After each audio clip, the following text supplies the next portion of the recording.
আজ 28শে ফেব্রুয়ারি আমরা ভোর ভোর বেরিয়ে পড়লাম সুন্দরবনের উদ্দেশ্যে। এখন শ্রীরামপুর স্টেশনে, এখান থেকে যাব বালিঘর, তারপর ওখান থেকে শিয়ালদা হয়ে শিয়ালদা থেকে আমরা ক্যানিং লোকাল ধরব।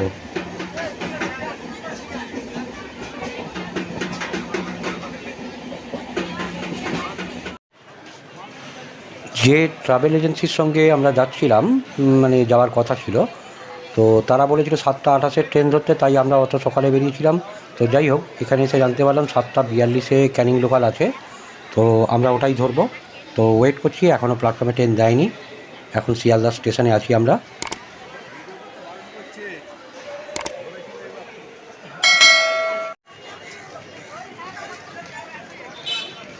আমরা ক্যানিংয়ে পৌঁছে গেছি। এবার আমাদের ফোন করতে হবে আমাদের ট্রাভেল এজেন্টকে। তো ওনারা বললেন সামনের দিকে এসে বেরিয়ে আসছে টিকিট কাউন্টারের সামনে দিয়ে। তো আমরা সেদিকেই যাচ্ছি। ওদিক দিয়ে বেরোলে তারপরে ওরা গাড়ির অ্যারেঞ্জমেন্ট করে রেখেছে, ওখান থেকে আমাদেরকে নিয়ে যাবে গদখালি ঘাটে, সেখান থেকে আমাদের লঞ্চ।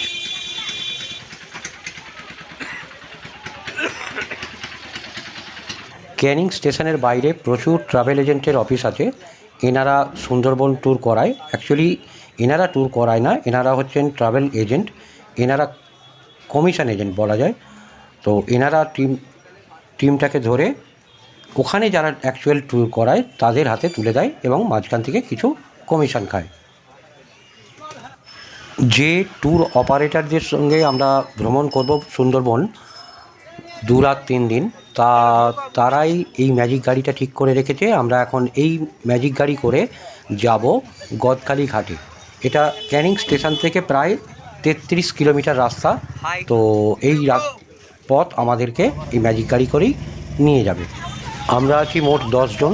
তো দেখা যাক এবার আমাদের জন্য কি ব্যবস্থা করে রাখা হয়েছে, গেলে তবেই বুঝতে পারবো। আমরা গদখালি ঘাটে চলে এসেছি, কিন্তু এখানে আমাদের যে মেন বোট সেটা এখানে নেই। আমাদেরকে এখন ছোট বোটে করে নদীর ওপারে যেতে হবে। তারপরে ওখানে আবার নাকি অটো রাখা আছে, সেই অটোতে চেপে আরও 18 কিলোমিটার রাস্তা যেতে হবে। গেলে সেখানে রিসর্ট ঘাট বলে একটি আছে, সেই ঘাটে নাকি আমাদের জন্য বড় লঞ্চ ওখানে থাকবে।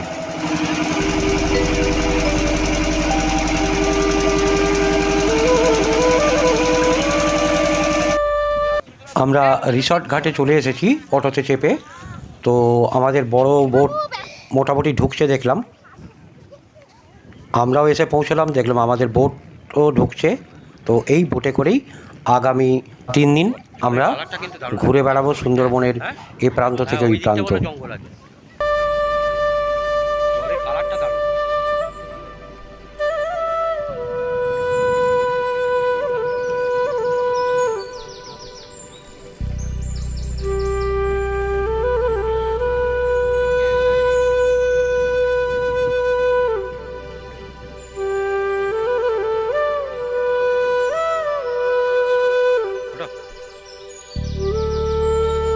আমাদের বোটের নাম MB বৃহস্পতি। তো আমরা বোটে ওঠার সময় দেখলাম যে আগে থেকেই কিছু যাত্রী ওর মধ্যে ছিল। তো জানতে পারলাম যে ওনাদের আজকে সেকেন্ড দিন আর আমাদের আজকে ফার্স্ট দিন। তো যাই হোক, জানি না কীভাবে ট্যুরটা হবে। তো আমাদের যেরকমভাবে ফার্স্ট দিন বলা হয়েছিল যে যেরকম সুবিধা পাবো, তো সেগুলো পাবো কি না আদৌ জানি না। এখন অনেকটাই বেজে গেছে, প্রায় 11:30টার পার হয়ে গেছে। তো আমরা ফাইনালি আমাদের মেন বোটে এসে পৌঁছলাম।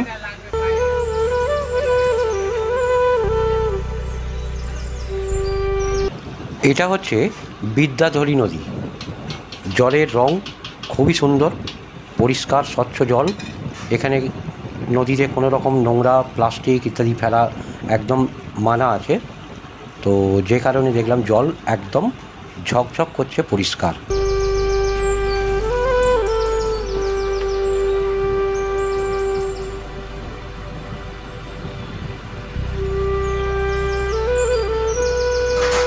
বোটে ওঠা মাত্রই আমাদেরকে টিফিন দিয়ে দেওয়া হলো, লুচি আর ছোলার ডাল। তো খিদেও পেয়েছিল, আমরা সেই ভোরবেলা বাড়ি থেকে বেরিয়েছি, 11:30 বেজে গেছে, প্রায় 12টা বাজে এখন। যাই হোক, তো তাই তৃপ্তি করে খেয়ে নিলাম।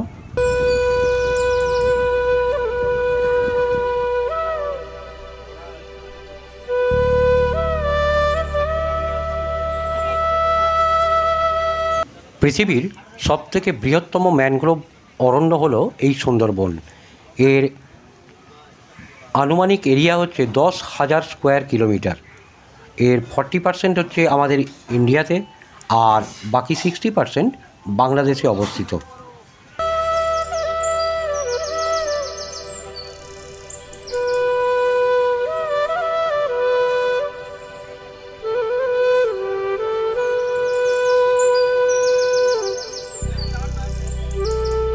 নদীপথে যেতে যেতে আমরা যেদিকেই তাকাই সেদিকেই শুধু ম্যানগ্রোভ উদ্ভিদ এবং তার জঙ্গলে ভর্তি, আর চারিদিকে জল, বিভিন্ন দিকে বিভিন্ন রকম খাল চারিদিকে ঢুকে গেছে, কোথাও খাঁড়ি।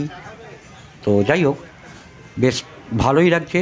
প্রথমবার সুন্দরবন ভ্রমণ, যে কারণে কোনো কিছু মিস করতে চাইছি না, তাই চারিদিকে দেখছি এবং চেষ্টা করছি ক্যামেরাবন্দি করার।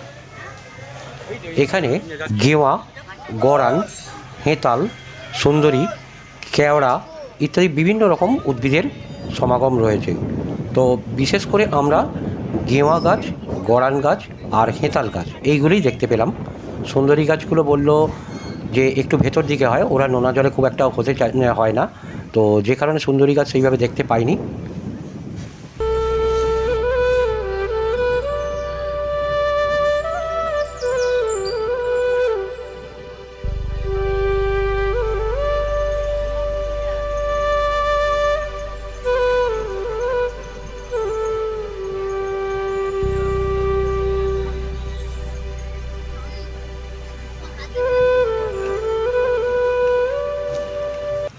সুন্দরবন ভ্রমণ অ্যাকচুয়ালি করতে গেলে আপনি কাদের সঙ্গে করবেন তার সম্পর্কে একটি ভিডিও আমি আমার চ্যানেলে অলরেডি দিয়ে দিয়েছি।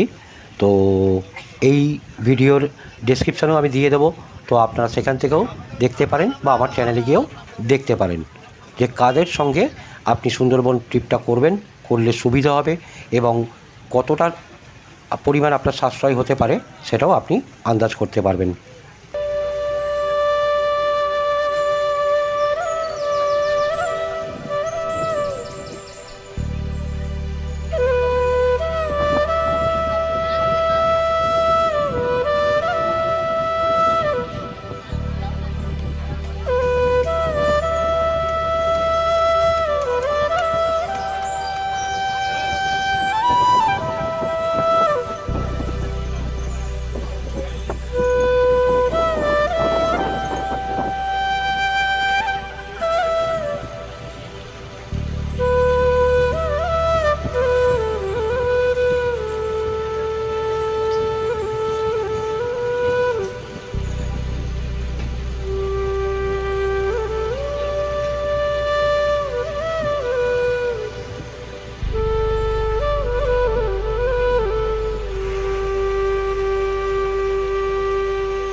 চেষ্টা করছিলাম যে কোনো রকম জীবজন্তু যদি দেখতে পাওয়া যায়, বিশেষ করে বাঘ তো বটেই, কিন্তু না, সেরকম কিছু চোখে পড়লো না, শুধু আমরাই আছি।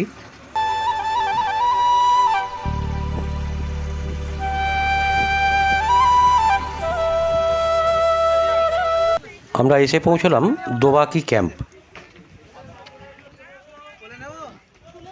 এখানে দুদিকে কাঁটা তারের উঁচু জাল দেওয়া আছে, আর মাঝখান দিয়ে আমাদেরকে যেতে হবে। এটা একটা ওয়াচ টাওয়ারেরই মতো। তো জঙ্গলের ভেতর দিয়ে আমরা গিয়ে অন্য একটি গেট দিয়ে আমরা বেরোবো।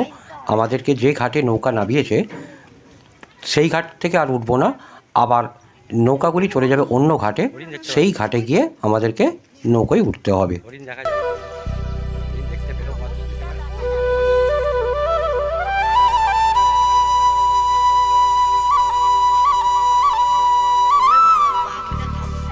এই দোবাকি ক্যাম্পে এসে একটি হরিণ দেখতে পেলাম, তবু মনটা একটুখানি ভালো লাগলো যে সুন্দরবনে এসে কোনো জীবজন্তু দেখতে পাবো না, সেটা কীরকম হয়। যাই হোক, আপাতত একটি হরিণ দেখতে পেয়ে খুব খুশি হলাম আমরা। ফরেস্ট ডিপার্টমেন্ট থেকে একদম মানা করা আছে যে কোনো পশু পাখিকে যাতে কোনো রকম খাবার আমরা না দিই।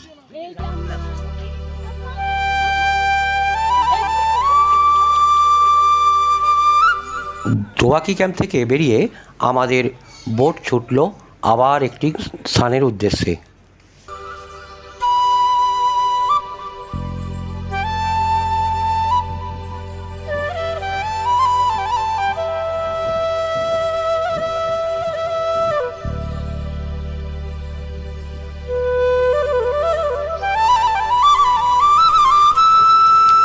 নদীর পাড়ে একটি গড়গেল বা গোসাপকে দেখতে পেলাম, সে হয়তো তার খাবারের সন্ধানে বেরিয়েছে।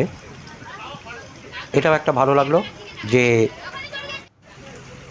জঙ্গলের মধ্যে যে খোলামেলায় যে পশু পাখি ঘুরে বেড়ায় তাদেরকে দেখার একটা অন্যরকম অনুভূতি এবং তাদের আবভাবই একটা অন্যরকম হয়।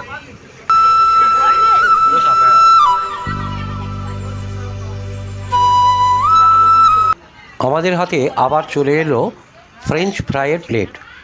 তো এখন আমরা ঘুরছি, ঘুরতে ঘুরতে ফ্রেঞ্চ ফ্রাই খাচ্ছি, মজা নিচ্ছি এই ভ্রমণের।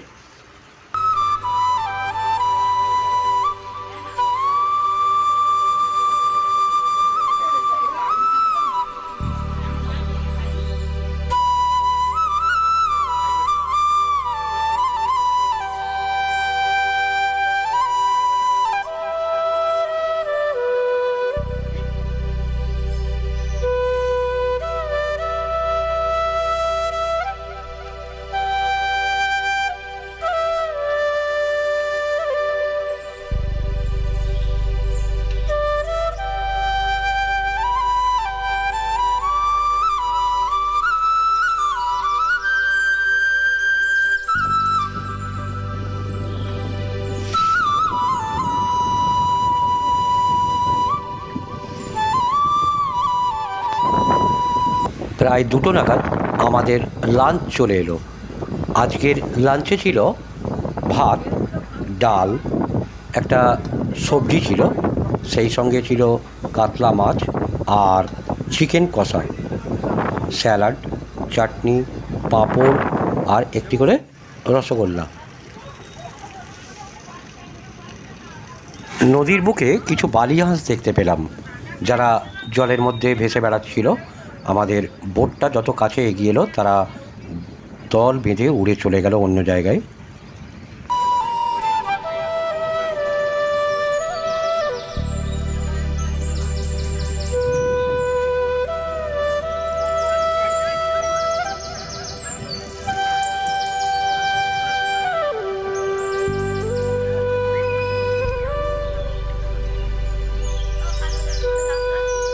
এরপরে আমরা চলে এলাম সুন্দরবনের রেস্কিউ সেন্টারে।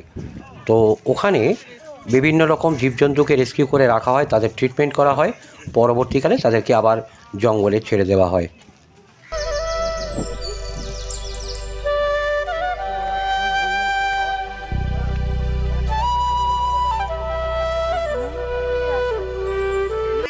এই রেস্কিউ সেন্টারে ঢুকতে গেলে আপনাকে টিকিট কেটেই ঢুকতে হবে। 12 বছরের নিচে হলে 10 টাকা করে লাগবে, আর 12 বছরের ওপরে হলে 30 টাকা করে আপনাকে টিকিট কেটে তবে ভেতরে ঢুকতে হবে। একটু ভেতরে ঢুকতেই এনাদের সঙ্গে দেখা হয়ে গেল।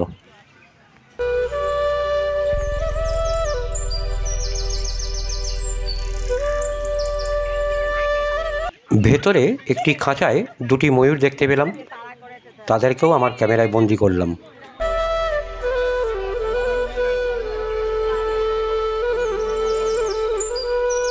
তারপরের একটি খাঁচাতে দেখতে পেলাম শঙ্খচিল এবং 2টি বাজ পাখি।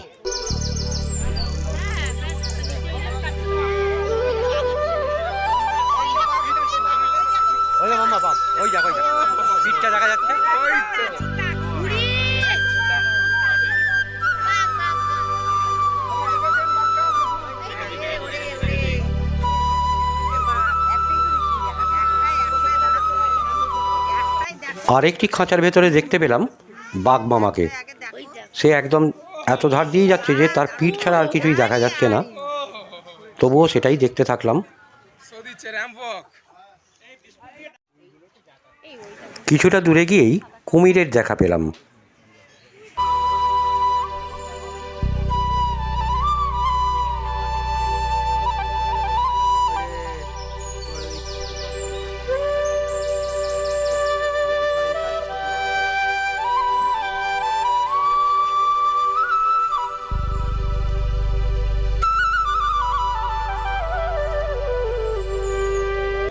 বাঘমামাকে আরও একটিবার পিছন থেকে দেখতে পেলাম।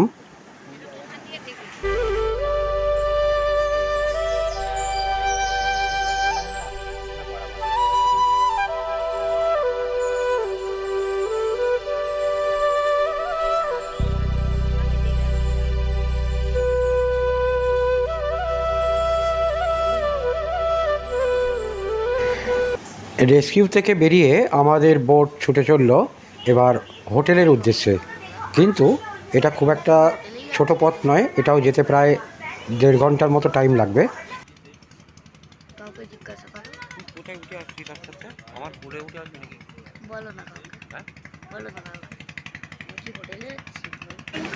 এগুলো হচ্ছে সুন্দরবনের জেলেদের নৌকো, তো ওরা মাছ ধরতে যাচ্ছে বা মাছ ধরে ফিরছে, এরকম একটা কিছু হবে।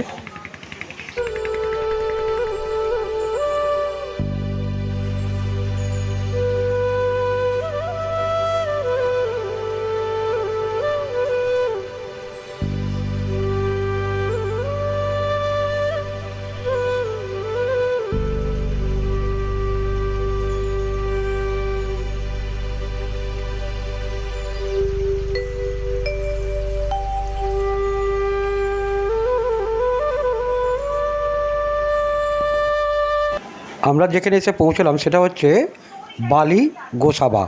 তো এখানে ঘাট থেকে বেরিয়েই সামনে পেলাম পশ্চিমবঙ্গ সরকারের যুব আবাস, তার পাশ দিয়ে আমাদেরকে যেতে হবে আমাদের হোটেলে। এখান দিয়ে গিয়ে এই সামনের রাস্তা দিয়ে নিচে নামতে হবে, নেমে কিছুটা গেলেই আমাদের হোটেল। এই হচ্ছে আমাদের হোটেলের বাইরেটা। আমাদের 10 জনের জন্য মোট 3টে রুম অ্যালট করা হয়েছে, নিচে 2টো রুম আর ওপরে একটা রুম। নিচের রুমগুলোতে 2টি করে বেড আছে, যেটাতে 4 জন করে অনায়াসেই একটা রুমে থাকা যাবে। আর ওপরের রুমটায় একটা সিঙ্গেল বেড আছে, যেটাতে মোটামুটিভাবে 3 জন আরামসে থাকা যাবে। তো আমরা ওপরের বেড রুমটাই নিয়েছি। তো চলুন দেখিয়ে দিই আপনাদেরকে রুমটা।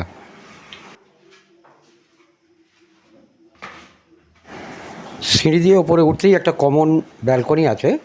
এই ওপরে মোট 4টে রুম আছে, সেই 4টি রুমের একটি কমন ব্যালকনি আছে, যেখানে একটি টেবিল এবং 4টি চেয়ার দেওয়া ছিল, আর পুরোটা গ্রিল দিয়ে ঘেরা। আর আমরা পেয়েছিলাম 6 নম্বর রুম। আসুন ভেতরে ঢুকি। তো একটা বিশাল বড় কিং সাইজ বেড আছে, যে বেডেতে মোটামুটিভাবে আরামসে 3 জন শোয়াই যেতে পারে। তার সঙ্গে একটি টেবিল, একটি ফ্যান এবং একটি জানলা আছে। আর একটি র্যাক মতো ছিল, যেখানে 2টো কম্বল রাখা ছিল আমাদের গায়ে দেওয়ার জন্য যদি দরকার লাগে। আর সুইচ বোর্ড বা মোবাইল চার্জ দেওয়ার জন্য আলাদা করে বোর্ড রাখা ছিল। বেশ ভালোই ব্যবস্থা ছিল। আসুন টয়লেটটাও আপনাদেরকে একবার দেখিয়ে দিই। ভেতরে ঢুকতেই একটা সামনে বেসিন, তার উপরে একটি আয়না, নিচে বালতি, ওয়েস্টার্ন কমোড, পরিষ্কার একদম নিট অ্যান্ড ক্লিন বলা যায় হোটেলটা। রাত্রে মোটামুটিভাবে প্রায় 9:30 পৌনে 10টা নাগাদ আমাদেরকে ডিনার দিল, রাইস আর চিলি চিকেন, তার সঙ্গে ছিল স্যালাড। বেশ ভালোই লাগলো, দুটোই গরম গরম। তো খুবই ভালো খেলাম তৃপ্তি করে। তো বন্ধুরা, এই ছিল আমাদের প্রথম দিনের কমপ্লিট ট্যুর প্ল্যান। সম্পূর্ণ ট্যুরটা একটি ভিডিওতে দেখানো সম্ভব নয়, কারণ অনেকটাই বড় হয়ে গেছে এটা। তো আগামী দিনে আপনাদেরকে আরও 2 দিনের আমরা ভিডিও দেখাবো। তো বন্ধুরা সঙ্গে থাকবেন, ভালো থাকবেন। ভিডিওটা কেমন লাগলো অতি অবশ্যই কমেন্ট করে জানাবেন, আর পারলে একটা লাইক করবেন।